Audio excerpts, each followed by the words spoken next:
gare si on est avec Pierre Nantel, candidat du Parti révérences québécois. au service de la C'est hot, hein? réflexion. C'est bon, Hey, ça. c'est quelque Bravo. chose, Ben, hein? tu peux pas dire ça à tout le Je monde. te là. connais bien. Merci, Pierre. Candidat Parti québécois dans Argenteuil. Oui, madame. Oui, monsieur. Wow, Ouais, ça va bien? Oui, madame.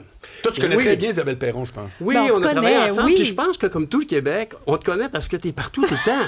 Tu as vraiment le don d'ubiquité. Tu fais une nouvelle, tu fais la Carrément. météo le soir. Carrément. Tu fais les nouvelles le matin ici. C'est comme. Un As-tu un parasite. clone? T'as un Non, clone. j'ai pas de clone. C'est tout moi. Je suis toute là. C'est fou. Ben, le monde t'aime, fait que c'est parfait. T'es smart. C'est donc vrai. Ben, Pierre, c'est vrai. là, il y a des pubs. Il faut qu'on parle des pubs du PQ puis des pubs. C'est extraordinaire. Tu manger un sandwich? Bon, on pourrait Ouais. l'écouter On va d'ailleurs, la commencer pub. par écouter celle-là, Bluff. Excusez-moi, mon sandwich a vraiment l'air mauvais. C'est Pouvez-vous vrai. le changer? Pas de problème. Fait que là, il enlève le pain. Avec un Il son rajoute. ragoûtant. Exact. Là, il fait juste changer un petit peu une coupe d'affaires. Puis là, C'est quoi ça? Ça, c'est du changement. Il y a même une petite tache sur le pain qu'on a remarqué quand on sait qu'on a un frigidaire qu'on Promesse fréquente pas assez brisée. souvent. On dirait que le pain était moisi. Gaspillage de La frigidaire. publicité. il est pas non, mais à la radio, peut-être c'est pas clair pour tout le monde, c'est que la fille, elle demande au comptoir, Ben oui. je voudrais changer ma sandwich. Puis elle fait juste, il enlève un cornichon, il remplace ça par un autre truc, puis il dit, tiens, c'est ça avec un petit drapeau de la CAQ. Oui. Il Fait rebrasse que, les mêmes Pierre- ingrédients. Oui. Ben, ça, Et là, il y a honnêtement, des ça panneaux. ressemble pas mal à ça. Il y a des panneaux qui sont sortis, c'est-tu en fin de semaine, Isabelle? Ouais. Dans les derniers Ce temps, matin, oui. non? Il y en a un, alors textuellement, là, je veux pas me tromper, c'est quoi précisément? Un gouvernement qui dit ce qu'il fait et qui fait ce qu'il dit. Exactement. Puis là, tu as deux sortes, blanc sur noir, noir sur blanc. Alors, Ouais. un gouvernement qui fait ce qu'il dit, puis après ça, c'est un gouvernement qui dit ce qu'il fait. Ouais. Alors, écoute, c'est audacieux, Ben, voire peut-être un peu baveux, Pierre Nantel. écoute, honnêtement, ce qu'on peut dire relativement à la politique puis à comment les gens la reçoivent, Oui. c'est qu'inévitablement, les gens ont été déçus de la CAQ. Je veux dire, Mme Fréchette est super, là, elle est bien fine, puis on est content d'avoir une deuxième femme première ministre. C'est super, mais la réalité, c'est que c'est pas du nouveau. C'est ça, le but de la publicité sur le sandwich, c'est quand même de dire que quand même que ce serait une personne différente qui le sert, c'est le même sandwich. Bien, ici, honnêtement, les gens voient bien. L'étoile de Mme Fréchette a quand même pâli pendant l'été. Les gens ont vu un peu d'opportunisme dans les annonces, sont allés un peu loin. Et clairement, la déception à laquelle je faisais allusion, c'est que les gens se sont fait dire par la CAQ, votez pour nous un mandat fort, on va obtenir ce qu'il faut de Ottawa. Parce que pour nous, au Parti québécois, le problème réside dans notre rapport avec Ottawa, avec le Canada. C'est la famille, c'est des cousins, on les aime bien, mais clairement, c'est pas avantageux pour nous. Et clairement, pour des gens qui votaient pour la CAQ, c'était ça aussi. La CAQ proposait un vote nationaliste qui allait défendre la distinction du Québec à l'intérieur du Canada. Et malheureusement, c'est très clair, là, ça n'a pas fonctionné. Il y avait 21 demandes très précises qui n'ont pas été reçues positivement par Ottawa. Alors, c'est sûr que c'est ça l'enjeu. Il y a toutes sortes d'enjeux dans la politique, mais celui-là, on pense que la CAQ a bien servi l'argumentaire que le Parti québécois et son programme a tout à fait appartenu. Qu'est-ce que le Parti québécois va pouvoir offrir, outre le référendum? On en a parlé en long et en large, puis j'imagine que ça va faire partie aussi des prochaines entrevues. Mais outre ça, qu'est-ce que le Parti québécois va insuffler d'autre? Bien, tout d'abord, je dois dire que une vision d'un nouveau gouvernement, peu importe la couleur, il y a des gens qui ont des visions. Ça se passe dans les candidatures qui viennent vers le Parti québécois. Puis Dieu sait qu'ici, ça, c'est un dossier qui est très vivant. Les gens voient bien l'avance, voient l'audace que Paul Saint-Pierre Plamondon a démontré depuis le début de sa présence en politique à l'Assemblée nationale. Fait que ça amène des gens de qualité, puis ça va amener des couleurs différentes, évidemment.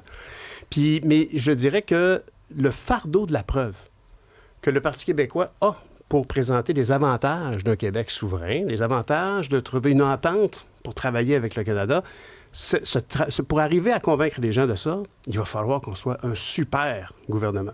Puis ça, je pense qu'il n'y a pas beaucoup de situations où une équipe, quelle qu'elle soit, se met elle-même le challenge d'être excellente et redevable et redonner confiance aux gens dans la politique. Mais tu l'auras pas prouvé quand ça va être le 5 octobre. Là. C'est une promesse. Oui, Tu sais, il y a plein de logique mais dans ce que tu dis, l'engagement Pierre. de faire le référendum Ouais. impose qu'on soit super bon. Parce que si le Parti québécois ne livre pas la marchandise, C'est un bon point. il va perdre potentiellement le référendum. Oui, oui. Les gens vont dire, Si les gens sont à des satisfaits, ils cabochons. vont pas dire « Ah, mais on va leur donner un oui, comme ça va être bon. » Exact. Fait T'as qu'on est raison. un peu contraint. Honnêtement, il y avait quelqu'un qui avait un slogan qui disait « Condamné à l'excellence », c'était Martin. C'était Matt. Martin Matt. Mais comment tu vois la course dans ton comté? Parce que bon, c'est la caquiste sortante qui était dans ce comté-là, Agnès Grondin. Est-ce que pour toi, ça va être une lutte plutôt facile? On sait que tu t'es déjà présenté pour le Parti québécois. Ça n'a pas fonctionné à ces moments-là. On t'a vu pour le NPD au fédéral aussi pendant plusieurs années. Bon, comment ça va se passer pour toi sur le terrain? Ben, je dirais que quand même, tout est à refaire parce que j'ai déménagé dans Argenteuil il y a 2 ans et demi à peu près. On a acheté une maison, on l'a rénovée, etc.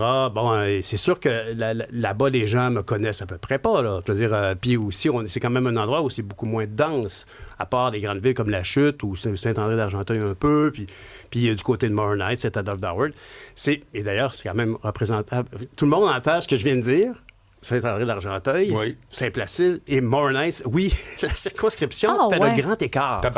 C'est étrange quand même. Là, ben oui, Morin Heights, c'est dans les Laurentides. Oui. Alors, t'as le nord-ouest de la circonscription, c'est Arundel, Saint-Adolphe-d'Howard, Morin Heights, Gore. Et là, on descend. On s'en va vers Wentworth Nord. Et là, on tombe du côté de Saint-André d'Argenteuil. Et là, on a ajouté Saint-Placide qui, elle, est au sud-est de la circonscription. Fait que c'est vraiment un grand écart, mais c'est surtout, comme tu dis, une ambiance très, très différente. T'sais. Morin Heights, Saint-Adolphe-d'Howard font partie de la MRC des pays d'en haut. Oui. On n'est pas du tout. C'est qui ton adversaire principal? Parce qu'à 27 là, le dernier sondage des libéraux, c'est quand même c'était un peu tough à expliquer, entre toi et moi. Là, ça a toujours été une circonscription très libérale. OK. Je me rappelle du temps de M. Ryan. Claude Ryan a été député là pendant plusieurs années. Il y a eu Roland Richer, qui a été député du Parti québécois de 2012 à 2014. Et puis après ça, il y a eu M. Whistle, qui est un contracteur en route, en béton, en gravier, qui était je pense qu'il était ministre des Transports ou de la voirie, je ne me trompe pas. OK. Et après ça, ça a été la CAQ avec Mme Grondin. Mme Grondin qui est arrivée avec une offre qui résonnait parce que c'était l'offre de la CAQ. C'est-à-dire, écoutez, là, on a vécu le référendum, c'était difficile. Nous, on veut protéger le Québec, mais dans le contexte actuel, mais jamais, en n'évoquant jamais un potentiel référendum, peu importe la lutte pour les pouvoirs dans tous les domaines. Puis Mme Grondin est arrivée, entre autres, elle avait un beau background. Elle avait fondé l'organisme des bassins versants. Alors, les organismes de bassins versants, c'est devenu de plus en plus connu parce que les bassins versants étant les rivières et ruisseaux qui vont vers les grands axes. Puis là, l'OBV, l'organisme des bassins versants, porte le nom de cette rivière. Alors, dans notre cas, c'est Trois-Rivières et la rivière du Nord. Et donc, elle avait fondé ça et c'était très important. Malheureusement, c'est un mandat, c'est pas son bilan, elle, c'est le bilan de la CAQ qui, généralement, aura été décevant. Mais là, dans la circonscription d'Argenteuil, il y a quand même un enjeu sur l'autoroute 50, autoroute qui est très dangereuse. Je suis content que tu le nommes. Qu'est-ce qu'on peut faire pour sécuriser cette autoroute-là? Encore hier, j'étais dessus. Je veux dire, je pense que c'est le préfet de la MRC, Bernard Bigra-Denis, qui l'a bien nommé. Il n'y a pas de marge de manœuvre. Le problème de la 50, si on veut dire une seule chose, c'est une autoroute qui ne pardonne pas. Non. Mais pourquoi? Je l'ai pris, moi, cet hiver. On était avec Fallu. Non, mais il va falloir que vous m'expliquiez. Là. Moi, je trouve ça la pire moi, je vois autoroute. une voie aller, une voie retour. Là, on en revient. Qu'est-ce que c'est compliqué avec la 50? Bien, premièrement... Pas d'accotement. Merci. Donc, pas d'accotement. Oui, mais tu t'en vas pas là marcher. Là. Ouais, si tu t'endors, tu n'as aucune place pour arrêter. Fait, si tu somnoles, là, on dit faites attention si vous êtes fatigué au volant, aucune sortie. Ça, c'est une solution facile. Tu peux pas voir, Pierre-Nantel. Bien, effectivement. Donc, il y a beaucoup de gens qui, puis je veux dire, le préfet de la MRC et tous les maires reconnaissent que c'est un danger. C'est quand même incroyable. Moi, je me rappelle, j'étais en onde ici. On parlait de la 50 avec le préfet de l'époque, M. Scott Pierce, qui était le mari d'Agnès Grondin, d'ailleurs, la députée sortante de la CAQ. Et qui disait, moi, je prends pas la 50 le soir. Non. Incroyable. Non, mais c'est lui-même. C'est sûr que c'est... Alors, il devrait avoir confiance que ce qu'il a essayé d'obtenir des gouvernements est raisonnablement sécuritaire, et c'est pas le cas. Donc, pour répondre à ta question, puis je comprends, pour une personne qui fait comme, alors, chez moi, c'est la 50... Premièrement, je vais poser une question. Moi, je connais quand même assez bien le Québec, mais je ne le connais pas de bord en bord. Est-ce qu'il y a, puis peut-être qu'il y a des gens à l'auditoire qui peuvent nous répondre, est-ce qu'il y a des endroits au Québec où on rencontre, donc une voie qui rencontre, et que si tu dérives, tu es dans le sens inverse, à 100 km/h. Et donc, moi j'en connais pas. Je vais à 90 km/h. Moi aussi. À 100 km/h, j'en ai pas en tête. Alors que la 50, c'est le cas. Oui. Et si c'est 100 km/h, et si le logo est un logo d'autoroute, et si tu as dit à ta personne que tu t'en vas rejoindre à Gatineau, ouais, je prends l'autoroute, là, puis j'en vais, tu es à 100 km/h sur l'autoroute? Ou comme la majorité du monde, tu es à 118? Oui. Hein? Puis là, quand tu es à 118, puis que tu fais un ça, c'est un point que je te donne, parce qu'effectivement, ça, je m'en souviens. Là. Moi, c'était en février. Puis tu t'impatientes, le monde va pas vite. Ouais. Pour Puis- dépasser, ça devient compliqué Ouais. parce qu'on le vit sur la 138, par exemple. Si tu vas sur la Côte-Nord, mais c'est 90 la limite, puis parfois 50. Exact. Fait que, en tout cas, je pense que ça, c'est bien particulier. Les rapports de coroner sont nombreux. On parle beaucoup aussi des zones de dépassement qui sont souvent trop courtes et dont la signalisation est trop de dernière minute. OK. Quand on dit la voie que tu utilises pour dépasser se ferme, on ne dit pas elle se ferme dans 1 kilomètre, on dit elle se ferme dans 500 mètres. 300, c'est fini. Alors, ça, c'est aussi problématique. Je pense aussi, personnellement, puis je ne suis pas du tout un spécialiste de transport, mais je suis un usager, par contre. Puis j'en entends parler tout le temps. Puis bien sûr, depuis 2 ans, j'ai fait beaucoup de conseils de ville, de rencontres, de marchés de Noël, de toutes sortes de réunions, d'épluchures de blé d'Inde. Et- Attends, attends une minute. Attends un peu, là, tu me nommes 3 affaires. A, conseil de ville.